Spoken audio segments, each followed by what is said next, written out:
मंगल ने पुष्कर की तरफ ध्यान से देखा। पुष्कर ने भी अपने कंधों पर हाथ फेरते हुए आखिरी कोशिश की जिससे कि वो दोनों नाग उसके शरीर से अलग हो जाए, लेकिन मंगल उसे ही घूरे जा रहा था। पुष्कर को यकीन हो गया था कि मंगल ने दोनों नागों को देख लिया है। तभी मंगल ने पुष्कर के पास आकर कहा, अरे पुष्कर, तेरे चेहरे की हवाइयां क्यों उड़ी हुई है? कोई भूत वूत देख लिया क्या? ये बोलकर मंगल मुड़कर आईने में अपने बाल संवारने लगा।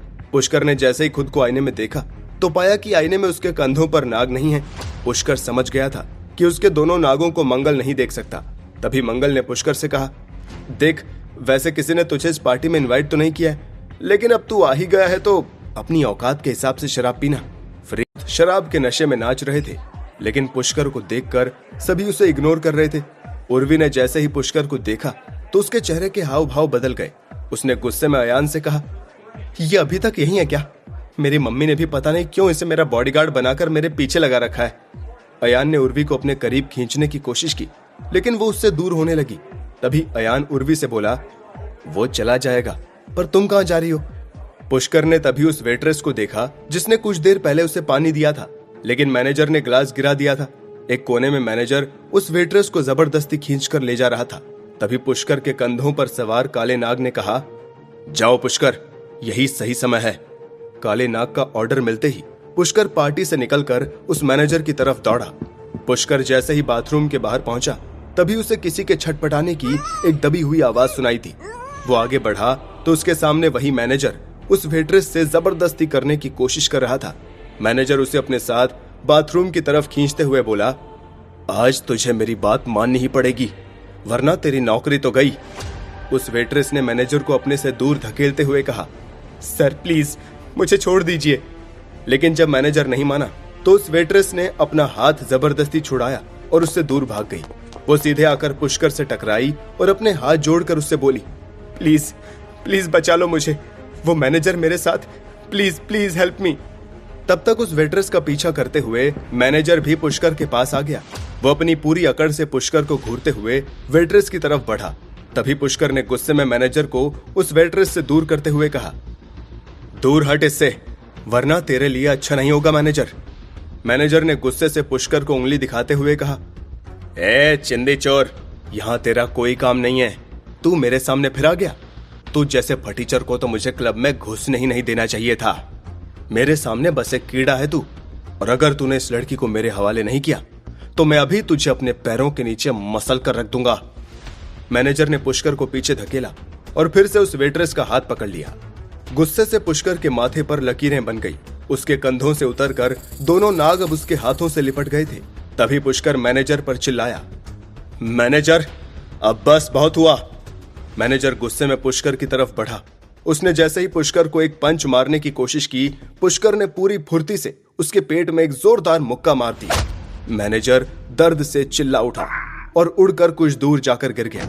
उस वेट्रेस ने पुष्कर के आगे हाथ जोड़कर कहा, थैंक यू सो मच, अगर आज आप नहीं होते तो। पुष्कर ने उसे शांत कराते हुए कहा, आप टेंशन मत लीजिए, अब ये मैनेजर आपके साथ कोई गलत हरकत नहीं करेगा। वहीं दूर पड़ा मैनेजर वेट्रेस को वहां से जाते हुए देख रहा था, लेकिन उसे पुष्कर पर बहुत गुस्सा आ रहा था। जैसे ही वो कराहते हुए उठने लगा तो उसकी दर्द के मारे चीख निकल गई। इतनी बुरी तरह से गिरने की वजह से मैनेजर का हाथ टूट गया था। पुष्कर जब वापस पार्टी में पहुंचा तो उसने देखा कि डांस फ्लोर के बीचों बीच एक बड़ा ही खूबसूरत केक रखा हुआ था।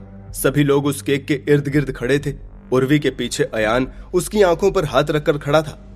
तभी मैनेजर अपने टूटे हुए हाथ को पकड़े अपने साथ 7-8 वेटर्स को ले आया और पुष्कर की तरफ इशारा करते हुए बोला, ये रहा वो सड़क छाप लड़का जिसने मेरा हाथ तोड़ दिया है, मार मार कर हड्डी पसली एक कर दो इसकी। एक वेटर पुष्कर को मारने के लिए उसकी तरफ दौड़ा। तभी पुष्कर के हाथों में वो दोनों नाग लिपट गए और उसके एक ही मुक्के से वो वेटर हवा में उड़ गया। उसी मौके पर अयान ने उर्वी की आंखों से अपने हाथ हटाए। अपने सामने अपने बर्थडे का इतना बड़ा और खूबसूरत केक देखकर उर्वी बहुत खुश हो गई, लेकिन अगले ही पल पुष्कर का मुक्का खाकर वो वेटर सीधा केक पर गिर गया। तभी सबने पुष्कर की तरफ देखा तो वो सभी वेटर्स को बुरी तरह से मार रहा था। वहां मौजूद सभी लोग पुष्कर को ऐसे लड़ते हुए देखकर हैरान हो गए थे, लेकिन पुष्कर खुद को अपने नागलोक वाले रूप में महसूस कर पा रहा था। शरीर पर कवच और कंधों पर दोनों नाग। पुष्कर की आंखें लाल हो गई थी। वो जानता था कि ये सब वो नहीं कर रहा था, बल्कि उसके साथ मौजूद उन नागों की शक्तियों की वजह से ऐसा हो रहा था। तभी पुष्कर मैनेजर की तरफ बढ़ा, लेकिन मैनेजर अपने टूटे हुए हाथ को पकड़े हुए पुष्कर से बोला, मेरे पास मत आना, दूर रह मुझसे। दूसरी तरफ अपने बर्थडे केक को बर्बाद देखकर उर्वी का गुस्सा 7वें आसमान पर पहुंच गया था। उसने गुस्से से चिल्लाकर पुष्कर से कहा, पुष्कर, ये तुमने क्या किया? तुम ये ड्रामा क्यों कर रहे हो? क्यों तुम मेरी लाइफ में जरा से भी खुशी बर्दाश्त नहीं कर सकते? पुष्कर की लड़ाई देखकर सभी लोग वहां जमा हो गए। वहां आए हुए गेस्ट शहर के जाने माने और पावरफुल लोग थे। तभी एक रईस आदमी ने पुष्कर को देखकर अपने साथी से कहा, इस लड़के को पता नहीं है कि यह क्लब किसका है, वरना ये यहाँ किसी को मारने की हिम्मत नहीं करता। तभी उसका साथी बोला, इसका टाइम आ गया है, अब इसे कोई नहीं बचा सकता। डांस फ्लोर पर पड़े मैनेजर को जरा भी उम्मीद नहीं थी कि पुष्कर इतना ताकतवर होगा। उसने जिन वेटर्स को पुष्कर को मारने को बुलाया था वो कोई आम लोग नहीं थे, सारे के सारे एक से बढ़कर एक बदमाश थे। पुष्कर ने मैनेजर को वहां से जाते देखा तो वो उसके पीछे जाने लगा। तभी उर्वी ने उसका रास्ता रोकते हुए उससे कहा, पुष्कर, ये तुम क्या कर रहे हो? मैनेजर उर्वी के पीछे छुपते हुए उसे अपना टूटा हुआ हाथ दिखाते हुए बोला, उर्वी मैडम, प्लीज मुझे इससे बचाइए, देखिए ना इसने मेरा क्या हाल किया है। उर्वी ने गुस्से में पुष्कर को रोकते हुए कहा, तुमने क्या मुझे परेशान करने की कसम खाई है? तुम नहीं जानते कि हम कहाँ हैं। अरे ये लोग तो बहुत अच्छे हैं, फिर तुम इन्हें क्यों मार रहे हो? तुम जानते हो कि इसका क्या अंजाम होगा? पुष्कर ने उर्वी की तरफ देखा। पुष्कर के कंधों पर बैठे दोनों नाग गुस्से से फुंकारने लगे। तभी पुष्कर की दोस्त शिखा ने उर्वी से पूछा, एक मिनट उर्वी, तुम ऐसे कैसे पुष्कर पर इल्जाम लगा सकती हो? एक बार उसकी पूरी बात तो सुन लो। उर्वी ने गुस्से से कहा, मुझे परवाह नहीं है कि क्या हुआ है और क्या नहीं, और वैसे भी कोई किसी को इतनी बुरी तरह से कैसे मार सकता है? यह तो बहुत गलत बात है। तभी मंगल आग में घी डालते हुए बोला, पुष्कर ने यह सब अपनी जलन की वजह से किया है। अयान ने उर्वी के लिए इतने बड़े क्लब में पार्टी रखी, इतना महंगा गिफ्ट दिया और शानदार केक। ये सब देखकर पुष्कर जलन के मारे पागल हो गया है। तुम सबने देखा नहीं कि उर्वी के केक काटने से पहले ही उसने उस केक को बर्बाद करके रख दिया। ये फटीचर शराब के नशे में कुछ भी कर रहा है, बिना वजह मैनेजर और वेटर्स को पीट रहा है। मंगल ने आगे बढ़कर उर्वी और शिखा को पुष्कर से दूर करते हुए कहा, संभल कर लड़कियों, इससे दूर रहो, कहीं ये तुम पर भी हाथ ना छोड़ दे। उर्वी को पुष्कर पर बहुत तेज गुस्सा आ रहा था। उसने पुष्कर से कहा कि वो उसके लिए कोई परेशानी खड़ी ना करे, लेकिन अब पुष्कर की वजह से इतनी बड़ी प्रॉब्लम खड़ी हो गई थी। तभी वहां अयान आया और मैनेजर को एक तरफ ले जाकर समझाते हुए बोला, वो लड़का मेरा दोस्त है, प्लीज टेल मी क्या हुआ? मैनेजर ने अयान से कहा, ये लड़का पागल है क्या? इसने मेरा हाथ तोड़ दिया। तभी मैनेजर ने अपने क्लब के बाउंसर्स को अपने पीछे आते हुए देखा। उसने सबसे कहा, अब तुम लोग देखना, तुम में से आज कोई भी बचकर नहीं जा पाएगा। उर्वी ने सिचुएशन संभालने की कोशिश करते हुए पुष्कर से पूछा, पुष्कर, क्या तुमने नकली प्लेटिनम कार्ड की वजह से मैनेजर का हाथ तोड़ दिया? पुष्कर मन ही मन उर्वी को देखते हुए सोच रहा था कि उसे उस पर जरा भी यकीन क्यों नहीं है। उसने अपनी जेब से प्लेटिनम कार्ड निकालकर उर्वी से कहा, उर्वी, तुम्हें बिना जाने मुझ पर इतना बड़ा इल्जाम नहीं लगाना चाहिए। और रही बात इस कार्ड की, ये प्लेटिनम कार्ड असली है और सिर्फ इस कार्ड की वजह से मैंने उसे नहीं मारा है। मैनेजर को मारने की कोई और वजह थी, और अगर मैंने वो कारण यहां बता दिया तो किसी की बेइज्जती हो जाएगी, इसलिए मैं चुप हूं। उर्वी चिल्लाई, झूठ बोल रहे हो तुम।